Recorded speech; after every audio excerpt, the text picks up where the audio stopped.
નમસ્કાર, આપ જોઈ રહ્યા છો નેશન પ્લસ ન્યૂઝ. હું છું આપની સાથે હેતલ ભટ્ટ. સમગ્ર ગુજરાતમાં સ્થાનિક સ્વરાજ્યની ચૂંટણીઓ શાંતિપૂર્વક સંપન્ન થયા બાદ હવે પ્રમુખ, ઉપપ્રમુખ અને કારોબારી અધ્યક્ષની નિમણૂક માટેની સેન્સ પ્રક્રિયા ગુજરાત પ્રદેશ ભારતીય જનતા પાર્ટી દ્વારા હાથ ધરવામાં આવી છે. જે અંતર્ગત છોટાઉદેપુરમાં ભાજપનું ઓપરેશન લોટસ પૂરજોરમાં સક્રિય થયું છે. અત્રે ઉલ્લેખનીય છે કે છોટાઉદેપુર નગરપાલિકામાં ભારતીય જનતા પાર્ટીનું બોર્ડ બને એ માટે જિલ્લા અધ્યક્ષ ઉપેન્દ્ર રાઠવા, સાંસદ જસુ રાઠવા અને માજી સાંસદ નારાયણ રાઠવાએ એડી ચોટીનું જોર લગાવી દીધું છે. જો કે ભારતીય જનતા પાર્ટીને ઈચ્છિત પરિણામ ન મળતા સોનાની થાળીમાં લોળાની મેખ જેવી સ્થિતિ સર્જાઈ હતી. આ પરિણામ બાદ ત્રિશંકુ બોર્ડ બને એવી પણ શક્યતાઓ વર્તાઈ રહી હતી. કારણ કે આ ચૂંટણીમાં ભાજપને 8, કોંગ્રેસને 1, સમાજવાદી પાર્ટીને 6, બહુજન સમાજ પાર્ટીને ફાળે 4 અને ગુજરાત સર્વ સમાજ પાર્ટીને 4, તો અપક્ષોને 4 અને નવનિર્માણ મંચને 1 બેઠકો ગઈ હતી.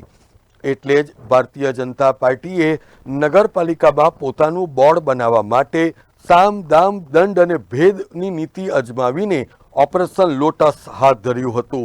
જેની આગાહી નેશન પ્લસ ન્યૂઝ દ્વારા 19મી ફેબ્રુઆરીના રોજ જ કરવામાં આવી હતી કે અપક્ષો વંડી ઠેકીને ભારતીય જનતા પાર્ટીનો ભગવો ધારણ કરી લેશે અને અમારી આ આગાહી શબ્દશઃ સાચી પણ પડી. વોર્ડ નંબર 1ના મહિલા સભ્ય નઝમા મલા અને શૈલેષ રાઠવા ભારતીય જનતા પાર્ટીમાં જોડાઈ જતા હવે ભારતીય જનતા પાર્ટીનું સંખ્યાબળ 8થી વધીને 10 થઈ જવા પામ્યું છે. આજ રોજ આ બંને સભ્યોએ જિલ્લા અધ્યક્ષ ઉપેન્દ્ર રાઠવાના હસ્તે ખેસ ધારણ કરીને ભાજપમાં પ્રવેશ મેળવી લીધો હતો. જિલ્લા અધ્યક્ષ ઉપેન્દ્ર રાઠવાએ બંને સભ્યોને ભાજપમાં આવકારતા જણાવ્યું હતું કે છોટાઉદેપુર નગરપાલિકામાં ભાજપનું બોર્ડ બનશે એમાં કોઈ બેમત નહીં હોય. છોટાઉદેપુર નગરપાલિકાની સામાન્ય ચૂંટણીમાં ભારતીય જનતા પાર્ટીએ 8 બેઠકો મેળવી સૌથી મોટા પક્ષ તરીકે ઉભરી આવી છે. ત્યારે આવનારા દિવસોમાં છોટાઉદેપુર નગરપાલિકાનું બોર્ડ ભારતીય જનતા પાર્ટીનું બને એ દિશામાં આજરોજ છોટાઉદેપુર નગરપાલિકાના વોર્ડ નંબર 1ના નગરસેવક શૈલેષભાઈ રાઠવા, નઝમા ફેઝલભાઈ મલા આજે ભારતીય જનતા પાર્ટી જોઈન કરી છે અને આવનારા દિવસોમાં અન્ય પક્ષના તથા અપક્ષ કેટલાક નગરસેવકો ભારતીય જનતા પાર્ટી જોઈન કરી અને ભારતીય જનતા પાર્ટીનું બોર્ડ 100% બનશે એવો મને વિશ્વાસ છે. સમય આવે આપ સૌને એ બાબતે માહિતગાર કરવામાં આવશે. અત્યારે એ બાબતે કહેવું ઘણું વહેલું કહેવાશે. ભારતીય જનતા પાર્ટીનું બોર્ડ 100% બનવાનું છે, એમાં કોઈ શંકાને સ્થાન નથી. પણ કેટલાક કારણોસર અત્યારે હું આપ સૌ પાસે સ્પષ્ટતા કરી શકું એમ નથી.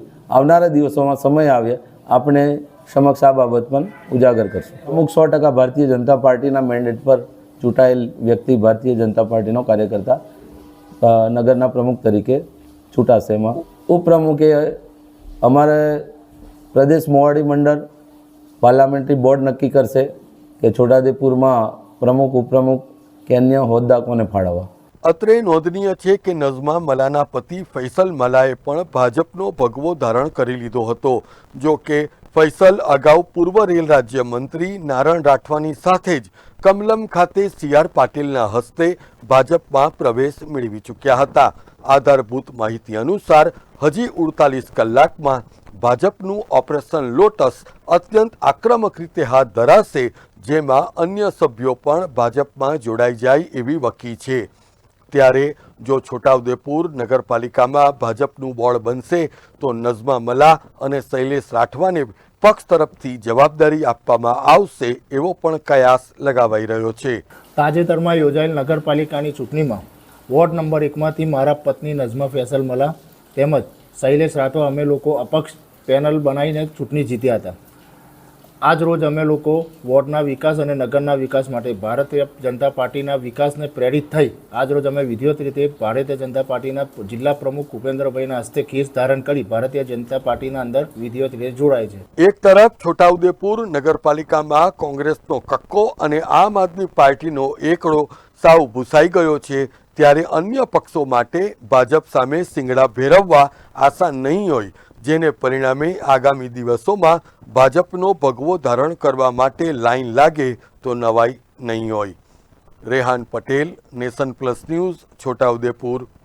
સમાચારોના સતત અપડેટ મેળવવા માટે અમારી નેશન પ્લસ ન્યૂઝની યુટ્યુબ ચેનલને સબસ્ક્રાઇબ કરો, બેલ આઇકન દબાવો અને જોડાયેલા રહો ફેસબુક, ઇન્સ્ટાગ્રામ અને ટ્વિટર પર.